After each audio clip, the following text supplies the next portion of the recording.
Mrs. Anderson, did you eat the strawberries that were in the fridge again?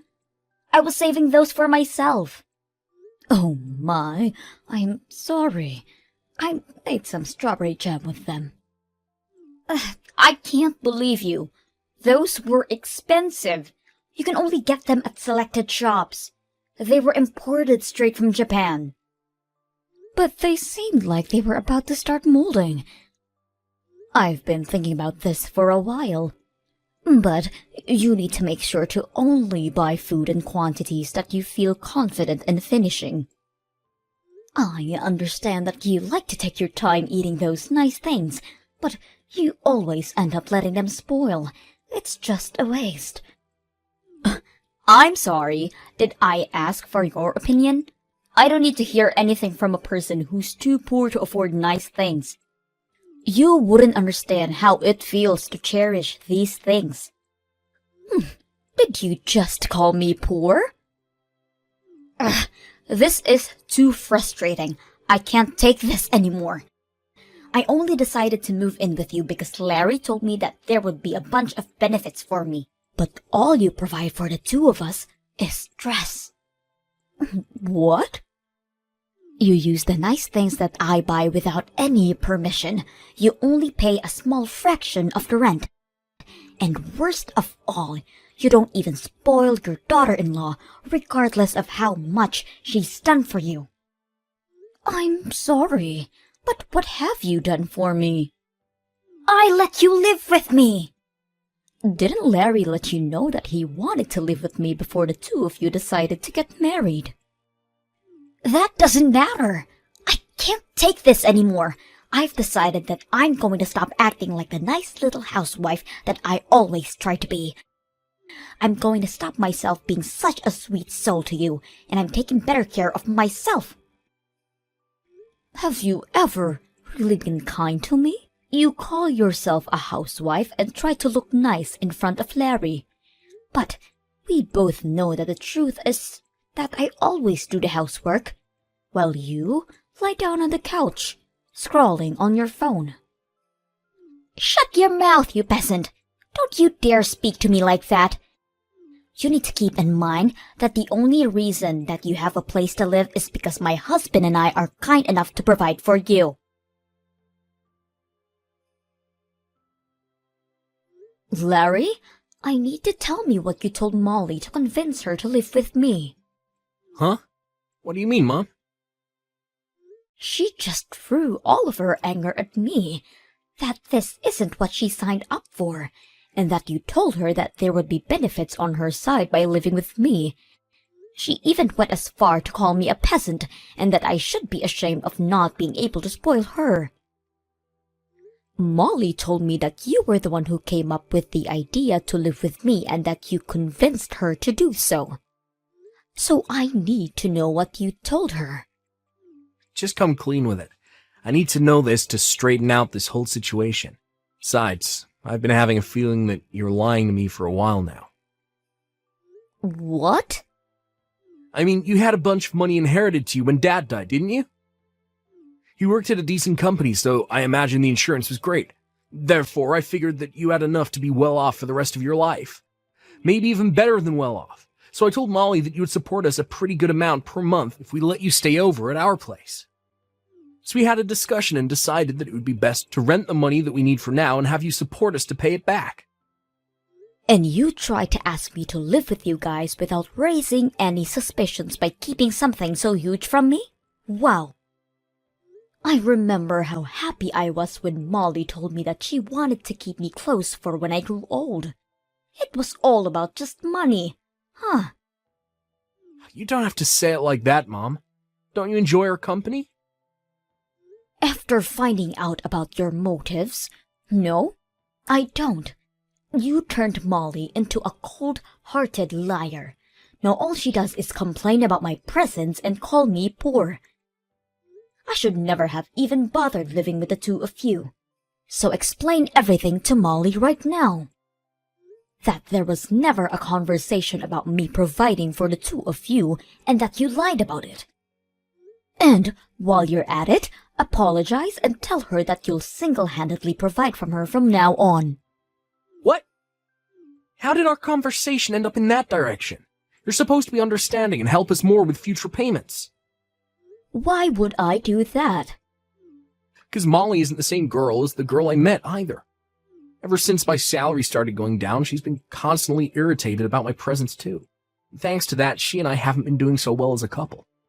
I can't say that I didn't notice how her behavior towards you had changed as well. Even in this situation, I believe that you would help me. Because you're my mother, and that's what mothers should do for their sons.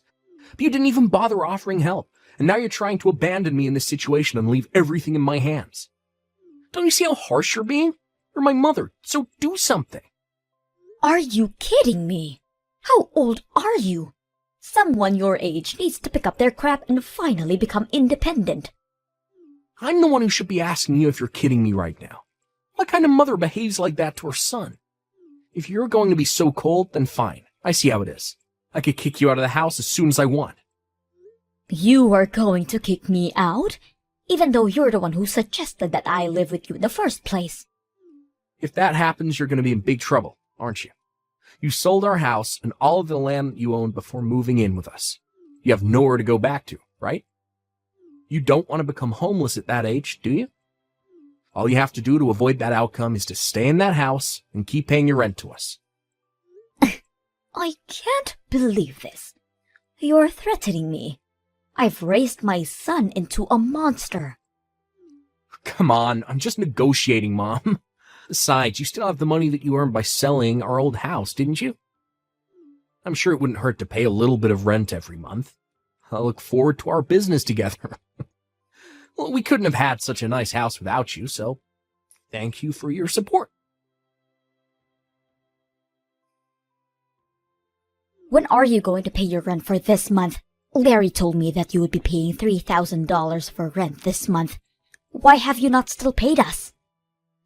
What? 3,000? What kind of joke is that? Are you telling me that Larry lied to me again? Why does he always lie to get out of trouble when he knows that he's going to get caught? Never mind then. I'll just tell you myself. Larry and I will be asking for $3,000 each month as rent from now on. Are we clear? You can manage to do that, right? No, I can't. I already pay an amount that will pay well over my expenses in a month, and now you're asking for $3,000 a month? I'm only paying the same amount that I used to. $1,000 for each month is enough. I guess this means our negotiation has failed. I'll pack up your things and leave them outside. So gather those things and please leave. What? This is your last chance to change your mind. If you promise to pay $3,000 every month, then we'll let this incident slide. I won't throw your things outside. So, what's it going to be? Are you going to pay $3,000 each month as rent? Or are you going to be homeless and spend your nights on a bench in a park? Feel free to make the choices that fits your preference. I can't believe you. You can't just kick someone out like that. As you've already figured out by now, I'm barely getting by at this point, thanks to your dumb little son who couldn't manage to keep his job. You don't have the option to keep another mouth to feed for free. You don't keep me around for free. I pay my part of the expenses. And you say that you don't have the option, but I don't see you getting a job either. Stop arguing with me. My job is to take care of the house. I'm not going to go out and work like a peasant, so you need to pay rent and account for that. How does that make any sense? But you choose to ignore our needs and neglect your part in supporting us. Have you used up all of the money that you earned through selling your house already or something? It's my money, and I get to use it however I want. How selfish can you be? You use all of your money for yourself while your son and daughter-in-law are struggling to get by. I can't imagine how easy it must be to rely on someone else to live while not making any contributions whatsoever. But that ends now. If you can't pay your rent, then get out of my house this instant. So that's all I was to you, huh? You never cared about me. You just wanted to use me as an ATM. Well then, I'm glad to leave. Shut up, you poor old hag. I mean, what else did you expect to be to us? The only good that you do is pay us, so I think it's fair that we only see you as an ATM. You're not worth the space in our house. You need to leave and never show up ever again. There's literally no point in letting you live with us, you parasite. I guess I'll move into the luxury nursery home with a built-in country club in the town next door. Seriously? I guess he got his habit of lying from you. I'm being serious. And where on earth do you think you're going to get the money for that? I have every single cent that I need to afford it. I currently have $2 million worth of assets. So you can probably do the math that I have enough to spend a lifetime in a nice place like that. 2 million? How? I think I'll get going now. I promised my friend that we would go have some tea together, so I'll go do that. As a matter of fact, I'll stay at a friend's house for the night, so please leave my things at your front door. I'll be moving into my dream environment after that, so you won't have to see me ever again. I can't tell if you're joking. You're kidding about the $2 million, right? Even if your husband passed away and left an inheritance, $2 million is unrealistic. Oh, it's not my husband's. I made it myself when I was younger. What? Yes, I bought some real estate with the money that my husband left behind, so I have $5 million if you include that. I hit the jackpot with the apartment I bought and started renting out. You have $5 million? How? Because I plan ahead and save up money before I make financial decisions, unlike your dumb little husband. The whole situation doesn't make any sense. Even your son hasn't told me anything about money like that. I'm sure he'd be aware if you had the assets like that. I've actually never mentioned it to him before. I sold the company that I was running at the time as soon as he was born. So, you sold your company? You're trying to tell me that you were a business owner? Yes, that's exactly what I'm trying to tell you. I was a big risk taker when I was younger. I started lots of businesses, and most of them failed, but one of them really took off, and it expanded to a pretty good scale. I can't believe this. I married my husband right after that, though. So, I ended up selling the company for a pretty good time. I found it more important to marry and devote myself to the love of my life. Therefore, I sacrificed the potential of becoming a billionaire to pursue it. How could you sell your company for a reason like that? Are you stupid? Do you think so? Because through my eyes, it seems like you and I are doing the exact same things. Quitting our jobs to become housewives. I just wanted to support my husband with everything I had, so I did exactly that. He was very kind, but he had trouble balancing his tasks, so I had to step in all of the time, and I enjoyed it a lot. The money that I got was just a bonus. And that's how you got $2 million? Exactly. So that's probably why Larry never mentioned it to you. He simply only knew me as a housewife. The subject just never came up, because we were all happy with the situation that I created. My brain can't keep up with all of this. Then, you can look it up the internet tonight. The company is still pretty large in scale. I'm sure you can find my Wikipedia or something as its founder. Mom, what do you mean you used to own a business? Why did you never tell me about this? And your savings? That should have been the first thing to bring up when you started living with us. Let me ask you this. Why would I have to tell you what my savings are?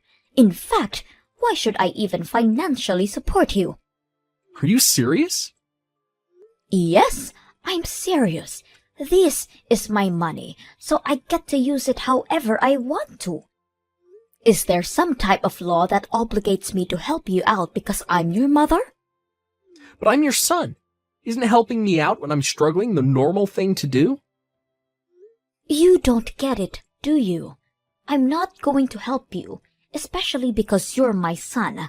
I care for you, so I need you to learn how to keep going on your own. Come on, Mom, don't be like that. Look, I'm sorry about all of the things that Molly said to you. I really am. And I'll make sure that she understands her faults too. So, can you please come back and live with us? Molly is saying she'll do all the housework from now on, and I'm sure things are going to work out this time. All you need to do is support us the way you always did, and all are going to be well. Sorry, but I just finished signing up for the nursing home that I was talking about earlier.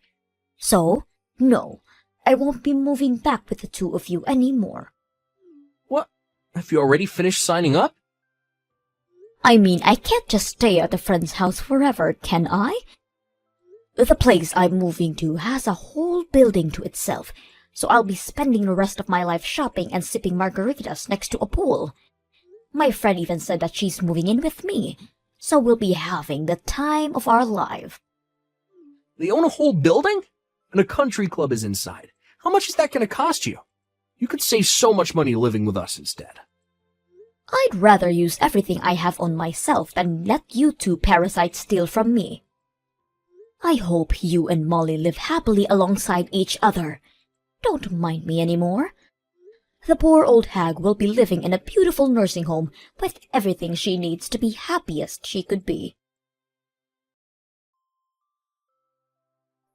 Mrs. Anderson, what have you done? What are you talking about?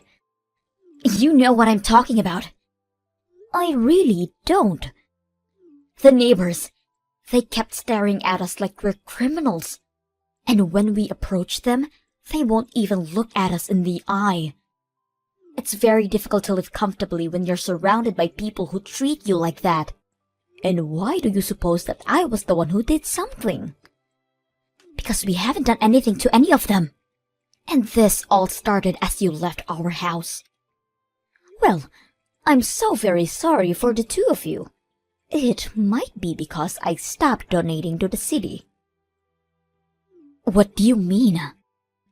I'd actually been donating to the city for a long while now. You know, giving back to your community feels great. So I'd make large donations towards schools in this area.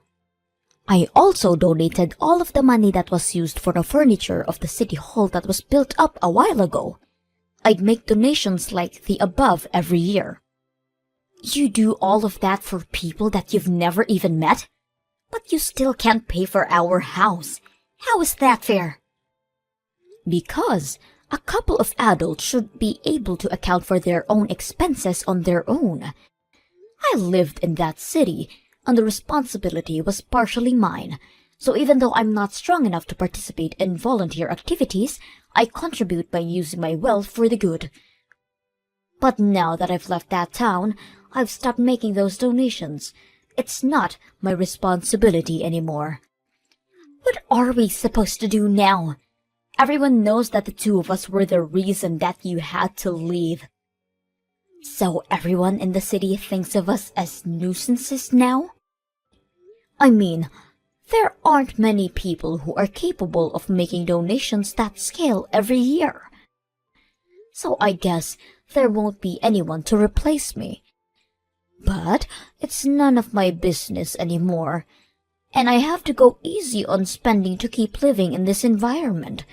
So all I can say is good luck.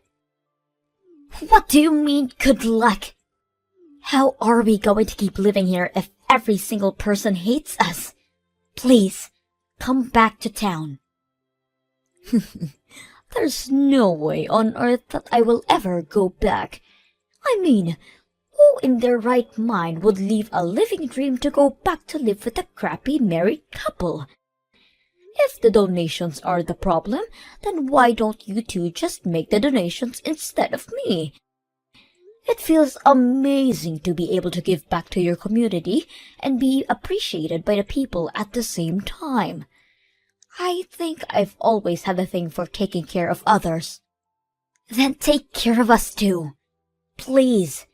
Why are you so cold to only us two? Because it's my policy. I only like to take care of people who I like. Do you not like us? No. I like everyone in that city because they supported me a lot when my husband first passed away, and I had to start raising Larry alone. That's when I decided that I wanted to start making the donations. I'm proud to say that I can probably make any type of sacrifice for the people who I love. But I can't do that if I hate you, right? I don't want to pay a single cent for the two of you. You hate us that much? Your own son and his wife? Yes. Even a grandchild wouldn't convince me to bring the two of you into my life ever again. I can't believe you just said that. Boo-hoo. I know it'll be tough, but I hope you two get up on your feet and try to make it work there. Now, I'll go have my afternoon tea on the terrace with my friends now. Goodbye. After that, I immediately met with my lawyer and wrote a will that stated every penny in my name will be donated to non-profit organizations from all around the world. As soon as I sent a letter letting them know, Larry and Molly stopped spamming me with their emails begging me to come back. It seems that they're finally going to start working hard and taking initiatives in their own lives. Larry started studying to earn a certificate that will lead to a promotion in his workplace, and Molly started a part-time job at a cafe as well. It seems that everyone in the city still says the horrible things behind their backs and when they pass by. But they're still trying to earn back their place in the community. Hopefully, everything works out for them, and they can be proud of achieving that.